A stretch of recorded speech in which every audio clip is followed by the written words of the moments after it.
Wimbledon, the controversy of tennis's strict 146-year-old dress code. For the first time in its history, Wimbledon has relaxed its dress code rules. Why are they so strict? Ellie Violet Bramley takes a look. For the first time in 146 years, Wimbledon has changed its women's dress code.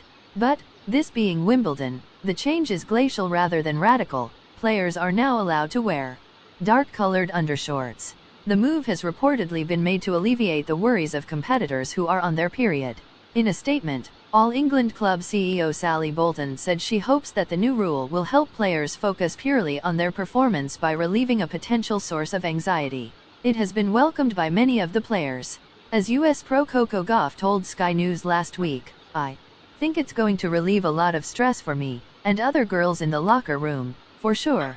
For tennis historian Chris Bowers, who has written biographies of Roger Federer and Novak Djokovic, the tweak is a case of Wimbledon bowing to social pressure. Wimbledon was on very uneasy ground, he tells BBC Culture. "In many ways I don't think they had much of a choice on this one. The idea that female athletes should be required to dress in any way other than that which best suits their demands on the court feels quaint and outdated at best, archaic, and sexist at worst." But while some ground has been conceded, the rest of the code remains as straight as the baseline on center court, with competitors being told they must be dressed in suitable tennis attire that is almost entirely white. It adds, white does not include off-white or cream. Trims in different colors are allowed, on necklines, cuffs, caps, headbands, bandanas, wristbands, socks, shorts, skirts and undergarments. But, before players start embracing the rainbow, the code is clear that trims should be no wider than a centimeter. And if there was any concern that players would start pattern clashing, the code decrees, color contained within patterns will be measured as if it is a solid mass of color and should be within the 1 centimeter, 10 millimeters, guide. Plus, logos formed by variations of material or patterns are not acceptable. The all-white dress code has, Robert Lake, author of A Social History of Tennis in Britain, tells BBC Culture, ever been thus. White hides sweat the best, looks clean, sharp and tidy, representing goodness, aesthetically, and, given cricket connections, also reflects upper-middle-class leisure historically. Although, he notes, it has evolved in some ways. In the late Victorian period women were expected to dress in line with cultural expectations of appropriate dress, so, crudely speaking, modesty. In the interwar period, he says, it was more about fashion. In the 1950s it became more about utility, function, comfort, and, in the open era, conventional standards of female attractiveness, perhaps even sexiness, are what became key drivers of what players wore. It is not only Wimbledon that enforces a dress code. One recent example of a high-profile player falling foul of the rules saw Serena Williams wear a Wakanda-inspired catsuit to win the French Open in 2018, her first Grand Slam match since giving birth. She was banned from wearing it at future tournaments. As one commentator wrote at the time, what this is really about is the policing of women's bodies and, in particular, the way in which black women's bodies are othered, sexualized, and dehumanized. But even if other tournaments enforce dress codes, Wimbledon is an outlier in terms of the rigidity of its rules.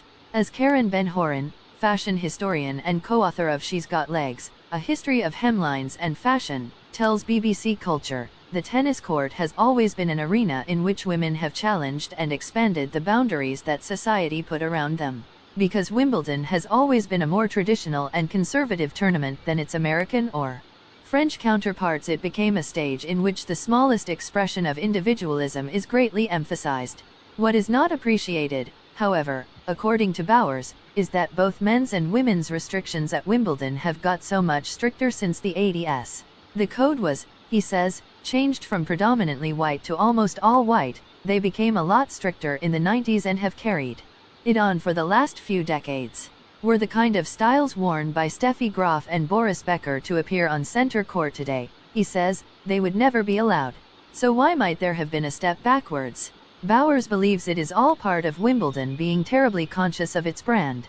There is no reason for Wimbledon to insist that you have to wear a jacket and tie in the royal box, but they do, he says, pointing also to the meticulous stripes of the grass. The strict white dress code is all part of the Wimbledon brand that we buy into and associate as much with strawberries and cream as we do with tennis. The regime has not been without its challengers. Bowers points to May Sutton who, in 1905, showed a bit of flesh and they were sort of reaching for the smelling salts. In 1919, French player Suzanne Lenglen scandalized the press with her indecent outfit, corsetless and without a petticoat. She wore a low-neck dress with short sleeves and a skirt to calf length and silk stockings to just above her knees. She went on to win Wimbledon. When Eileen Bennett turned up on centre court in 1934 in a pair of shorts, the first female player to do so, it reportedly sent shock waves through SW19.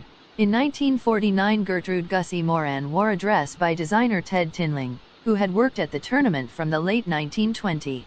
In the US, where she played, Moran used to play with shorts, and she loved bright colors, notes Ben Horan, who recently curated an installation about Tinling. Knowing that the tournament didn't allow for color, Tinling added a lace trim to her undergarment, which caused a media scandal for the organizers and became a precedent for his dismissal. Although, she says, in his memoir Tinling alludes that prior to the scandal his own flamboyant style ruffled the feathers of the organizers. In 1985, American player Ann White raised hackles with her all-white catsuit, which she was told not to wear again. Cut to 2017 and Venus Williams was asked to change mid-match, during a break for rain, because of her fuchsia bra straps. As someone who once fell foul of the strict Wimbledon code, what does White make of the new development to allow for non-white undershorts? For her it comes back to the way the player's dress relates to the Wimbledon brand. All of the rules at Wimbledon are what makes it such a special and challenging venue to play professional tennis. I am shocked that the All England Club has decided to allow some color to women's attire.